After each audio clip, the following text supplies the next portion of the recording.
Salutations! In the following I will review the medieval chivalric novel Ivanhoe by Scottish writer Sir Walter Scott, originally published on December 20th, 1819.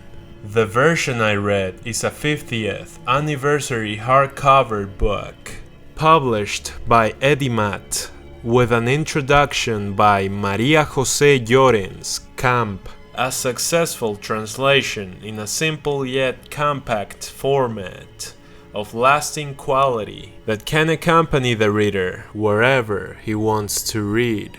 Sir Walter Scott's Ivanhoe stands as a foundational text of the historical English romance genre, a literary form that synthesizes historical fact with imaginative fiction, set in 12th century England against the backdrop of the Third Crusade. The novel chronicles the intense cultural, political friction between the ruling Normans and the subjugated Saxons. At its core, Ivanhoe is an exploration of national identity, shifting social hierarchies, and the slow crystallization of a unified English resemblance. Scott utilizes the historical tension between the Anglo-Saxons and the Normans to explore the complexities of a divided nation.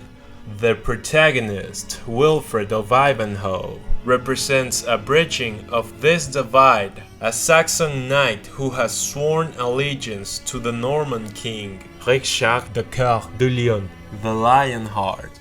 The novel scrutinizes the medieval code of chivalry, while Ivanhoe embodies the idealized self-sacrificing knight. Characters like Templar Brian de Bois Guilbert expose the corruption and fanatical hypocrisy hidden beneath chivalric vows. One of Scott's most compelling narrative choices is his treatment of Isaac of York and his daughter Rebecca as Jewish individuals in medieval Europe. They are subjected to systemic bigotry, allowing Scott to critique religious persecution and institutional prejudice. Wilfred of Ivanhoe is often viewed by literary critics as a relatively passive protagonist. He is incapacitated by wounds for a large portion of the book, acting more as a focal point through which the larger social-political landscape shifts.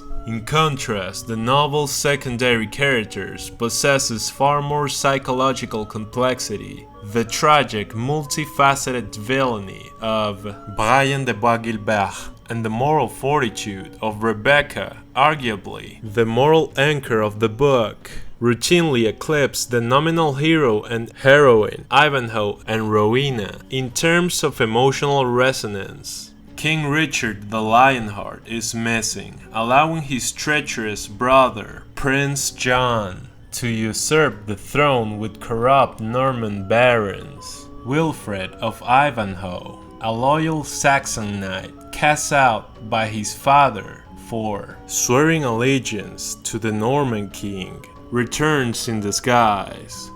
He seeks to reclaim his inheritance and his love, Rowena, while fighting alongside King Richard, who has secretly returned to England. Concurrently, the fanatic Templar, Brian de Bois Guilbert, sparks a secondary conflict by kidnapping Rebecca. The tension peaks when the Normans siege the Saxon stronghold of Torquil Stone, capturing Ivanhoe, Rowena, and Rebecca's family.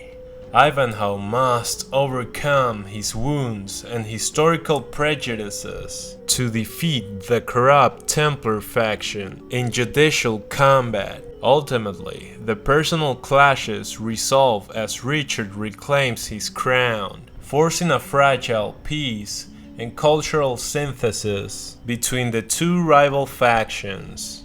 The tournament at Ashby de la Suche is the most known action scene in Ivanhoe. It brings all the book's political and personal rivalries together into a violent public spectacle. The tournament is hosted by the corrupt Norman Prince John to show off his power. Scott was not aiming for absolute historiographical fidelity.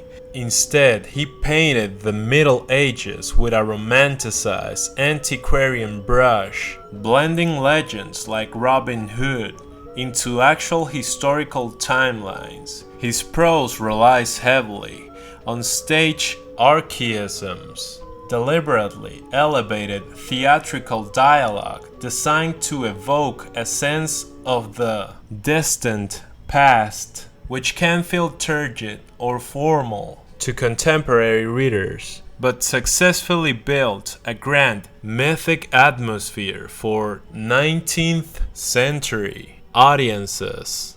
Beneath the swashbuckling pageantry and medieval tournaments, Ivanhoe possesses a complex philosophical and historiographical deep meaning. Sir Walter Scott was not just writing a nostalgic adventure. He was using the 12th century past to analyze how modern nations are born of trauma, violence, and cultural erasure. Perhaps the deepest and most melancholic meaning of Ivanhoe is its commentary on historical progress and who gets left behind. For England to become a unified modern nation, it required the expulsion or marginalization of elements that cannot fit into the new hegemony. This is exemplified by the tragic conclusion of Rebecca and Isaac's narrative. Even though Rebecca acts with the highest moral purity, saving Ivanhoe's life and standing firm against the psychological torture of the Templars, she cannot exist in the newly unified Christian Anglo-Norman England. The march of history and the birth of civilized nations often relies on the systematic exclusion of those who do not fit the dominant religious or cultural mold.